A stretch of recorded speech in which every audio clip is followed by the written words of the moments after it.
Good evening to all of you. Welcome to this amazing platform exam वाला with Yogita Mukati and I am कनक मुकाती. आप सभी को नए साल की बहुत बहुत शुभकामनाएं और स्पेशल बोर्ड क्लासेस वालों को. देखो बेटा, अब जो हुआ सो हो गया.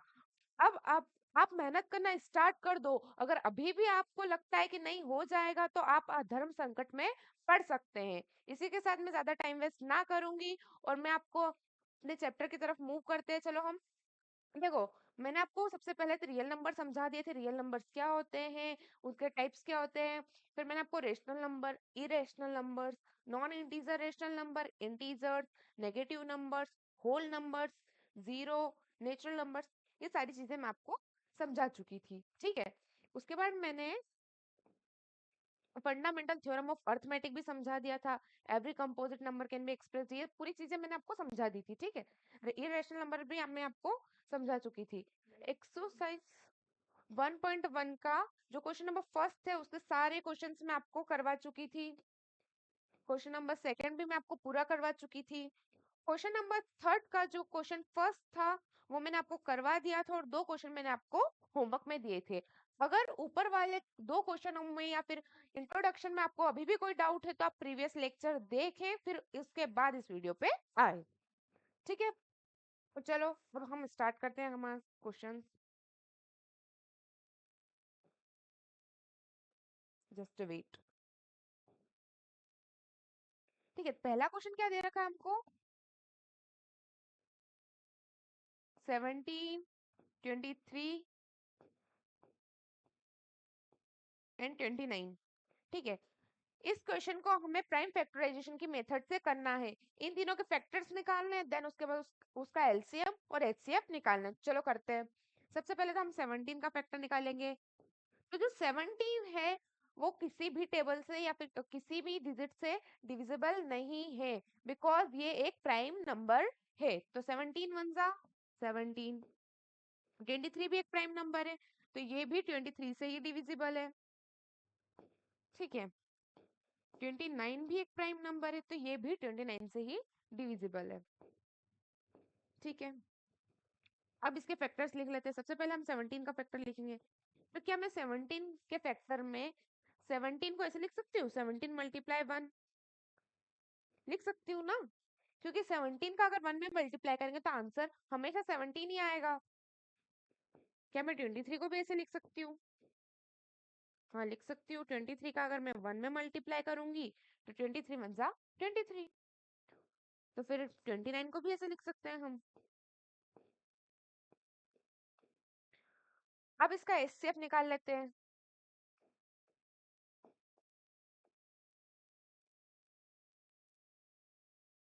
तो इसका एचसीएफ जो आएगा वो आएगा 1 क्योंकि इनमें कॉमन तो कुछ नहीं है 1 के अलावा.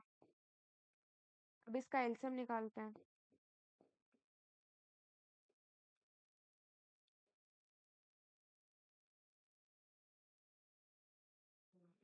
17 इंटू 23 इंटू 29.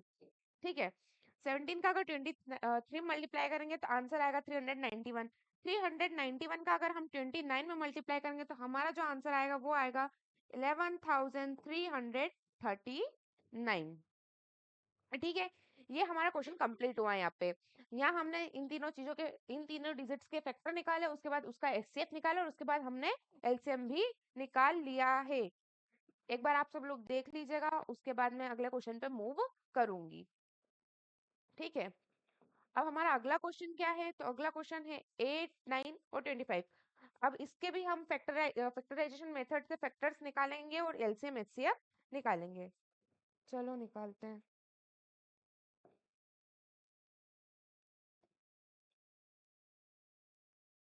Just wait.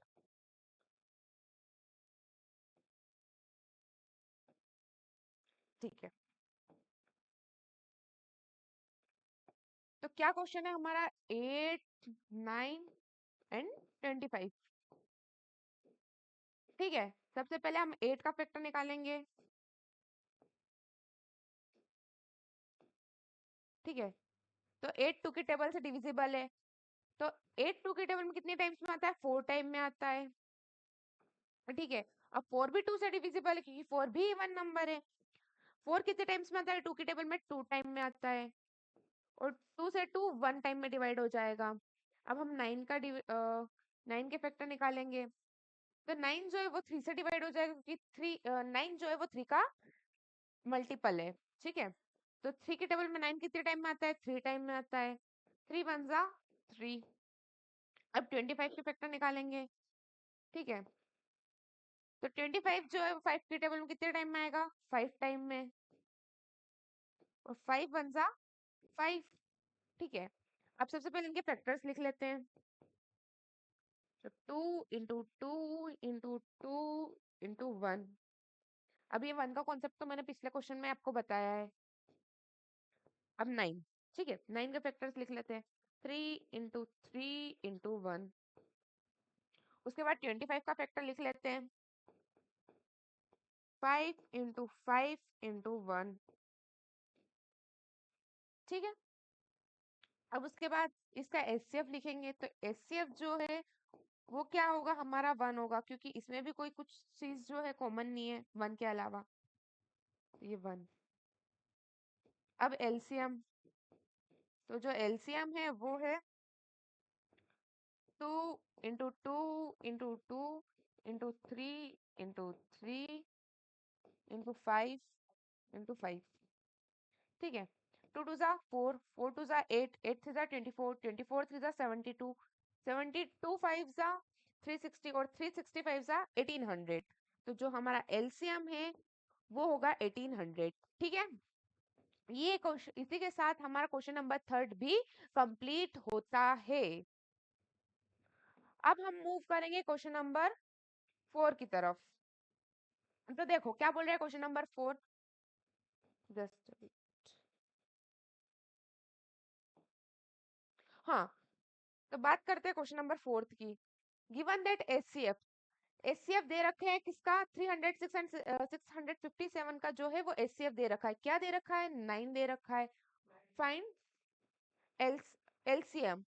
306 और 657 का हमें एलसीएम निकालना है। इस क्वेश्चन में जो है वो हमें एचसीएफ दे रखा है। क्या दे रखा है? 9 दे रखा है एचसीएफ, और इसका हमें एलसीएम निकालना है। तो देखिए कैसे निकालेंगे। क्वेश्चन नंबर सेकंड में एक्सरसाइज 1.1 के क्वेश्चन नंबर सेकंड में हमने एक फॉर्मूला पढ़ा था। क्या? Product of two number equals to LCM into HCF. वही फॉर्मूला आज हम इस क्वेश्चन में अप्लाई करेंगे। तो सबसे पहले देख लेते हैं गिवन क्या है। तो हमें गिवन है एचसीएफ,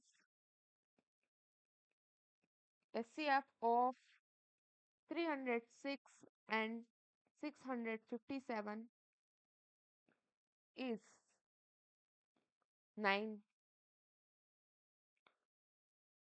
अब एलसीएम हमें पता नहीं है, तो हम एलसीएम लेट कर लेंगे। लेट द एलसीएम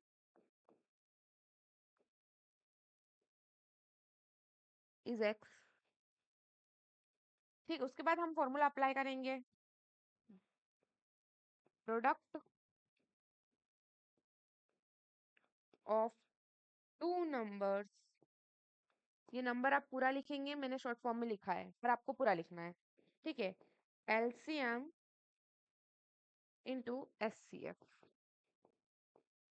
ठीक है, प्रोडक्ट ऑफ टू नंबर, हमारे जो दो नंबर है वो कौन कौन से? 306 एंड 657।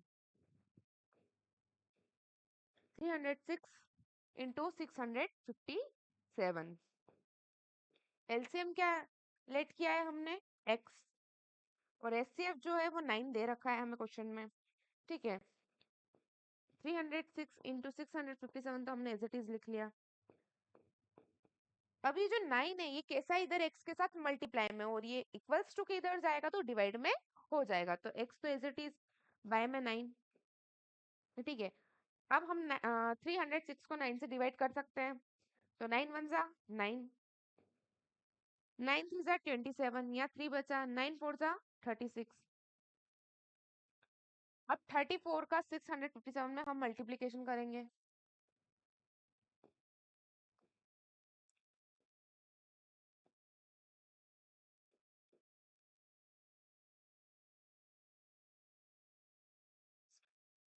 तो इन दोनों को मल्टीप्लाई करने पे जो आंसर मिलेगा वो आएगा 22,338 इक्वल्स टू एक्स। तो ये हमारा एलसीएम हमें मिल गया है। ठीक है, इसी के साथ हमारा जो क्वेश्चन नंबर 4 है वो भी कंप्लीट होता है। नेक्स्ट वीडियो में बहुत जल्दी मिलेंगे। अगर आपको ये वीडियो पसंद आई हो तो वीडियो को लाइक कर देना, चैनल को सब्सक्राइब कर देना। Thank you so much.